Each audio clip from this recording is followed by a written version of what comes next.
السلام علیکم guys, welcome to learn to survive. I am Faizan Hamdani اور آج ہم اپنی series 2 rare facts of famous personalities کی ایپیسوڈ 1 کے ساتھ حاضر ہیں، اور آج ہم بات سکندر یونانی کی کریں گے۔ سکندر یونانی میکڈونین کا بادشاہ گزرا ہے جو 356 قبل مسیح میں پیدا ہوا اور 323 میں فوت ہو گیا۔ دوستو، اس کم عرصے میں اس نے اپنی زندگی کی 4 عظیم جنگیں لڑی اور اپنے رائیولز، اپنے دشمنوں کا سر اٹھنے سے پہلے ہی ان کا سر کچل دیا۔ دوستو، وہ ایک عظیم جنگجو اور گھڑ سوار تھا۔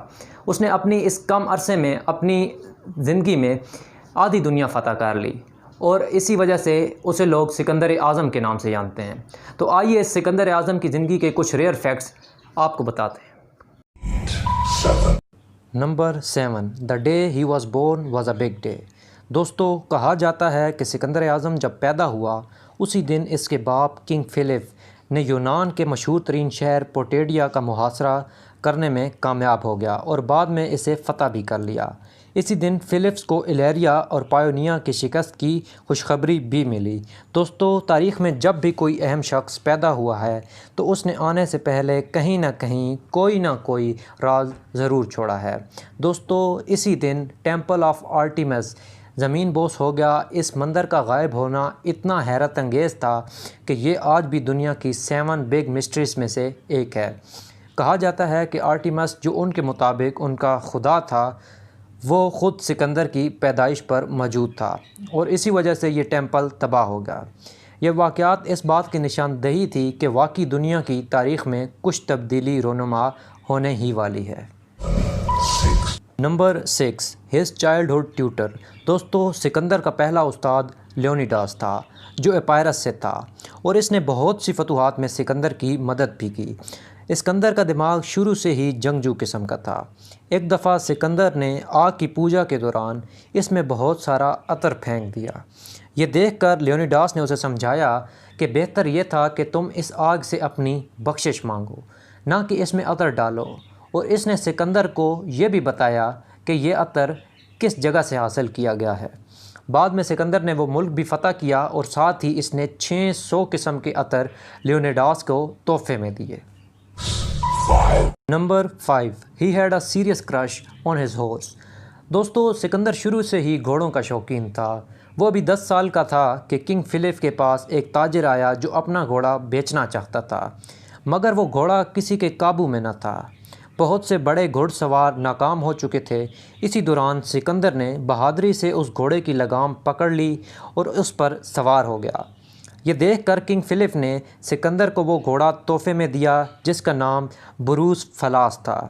جب وہ گھوڑا مر گیا تو سکندر نے اس کا نام پر ایک پورا شہر، جسے آج ہم جہلم کے نام سے جانتے ہیں، آباد کر دیا۔ Number 4، he learned from Aristotle. دوستو، ارسطو بھی سکندر کا استاد گزرا ہے۔ واقعی ضرور یہ کہا جا سکتا ہے کہ سکندر صرف ارسطو کی نصیحتوں پر عمل کر کے اتنا کامیاب ٹھہرا۔ دوستو، حقیقت یہ ہے کہ کنگ فلپ نے ارسطو کا تباہ شدہ شہر سٹیجیریا کو دوبارہ سے آباد کیا، وہاں ہر قسم کی سہولیات مہیا کی اور وہاں اپنے لوگ جو قیدی تھے انہیں خرید کر دوبارہ آباد کیا۔ اس شرط پر ارسطو نے سکندر کو وہ علم دیا جو اسے سکندر سے سکندر اعظم بنا دیا۔ Number 3، how city Alexandropolis was found. دوستو، 16 سال کی عمر میں کنگ فلپ نے جنگ کے دوران سپاہیوں کی کمانڈ اور چارج سکندر کو دے دیا اور خود وہاں سے روانہ ہو گیا۔ اسی دوران تھریشین لوگوں نے میکڈونین کے خلاف بغاوت شروع کر دی۔ یہ دیکھ کر اس نے حاضر دماغی سے تھریشین لوگوں کو وہاں سے نکالا اور فوراً یونانیوں کو آگے لڑنے کے لیے بھیج دیا، اور اس حاضر دماغی کی وجہ سے شہر فتح ہو گیا۔ یہ اس کی فتوحات کا ایک اہم شہر تھا اور سکندر نے اسے الیگزینڈر سے الیگزینڈرو پولس کے نام سے آباد کیا۔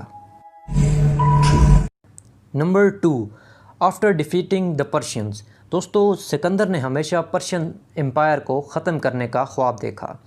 موت سے تقریباً 7 برس پہلے اس کا یہ خواب پورا بھی ہو گیا، مگر اس وقت تک وہ سلطنت فارس کو گہرائیوں سے پرکھ چکا تھا۔ اس کا ماننا تھا کہ اگر وہ فارس پر حکومت کرنا چاہتا ہے تو اسے انہی جیسا بننا ہوگا، لہٰذا اس نے پرشین کھانا شروع کر دیا پہننا شروع کر دیا، حتیٰ کہ ان لوگوں میں اتنا دھنس گیا کہ اس نے اپنے 100 جرنیلوں کی شادیاں پرشین لوگوں سے کر دی، اور موت سے 1 برس قبل خود بھی ایک فارسی سے شادی کر لی۔ Number 1، he may have been poisoned۔ دوستو، سکندر پوری دنیا پر اپنی دھاک بٹھا چکا تھا، حالانکہ اس کی عمر اتنی زیادہ نہ تھی، پر واقعی موت کا تعلق عمر سے نہیں تھا۔ سکندر نے زندگی میں 15 جنگیں لڑیں اور سب میں کامیاب ٹھہرا۔ اس نے 70 سے زیادہ نئے شہر آباد کیے۔ کہا جاتا ہے کہ سکندر نے شراب پی جو ناقص قسم کی تھی، اسے بخار ہوا اور وہ اسی بخار میں مر گیا۔ اکثر ہسٹورینز کا یہ بھی کہنا ہے کہ اسے شراب میں زہر دی گئی۔ امید تھی کہ اگر وہ 1 دہائی اور رہ جاتا تو تمام دنیا پر بادشاہت کرتا۔ تو دوستو، امید ہے مجھے کہ آپ کو ہماری ویڈیو سے کچھ نہ کچھ ضرور جاننے کو ملا ہوگا۔ اگر آپ کو ہماری ویڈیو سے کچھ بھی جاننے کو ملا تو ضرور ہمارے چینل کو لائک کر دیجئے، سبسکرائب کر دیجئے، اور ساتھ ہی ساتھ میں بیل کے آئیکن کو بھی ضرور پریس کر دیجئے۔ اس کے علاوہ دوستو، آپ ہمیں کمنٹس کر سکتے ہیں جس میں آپ اپنی سجیشنز یا کچھ بھی جو آپ چاہتے ہیں ہم تک پہنچے، آپ وہ ہم تک پہنچا سکتے ہیں، because we have to learn to survive. تو آنے والی ویڈیو تک کے لیے دیجیے گا اجازت۔ اللہ حافظ۔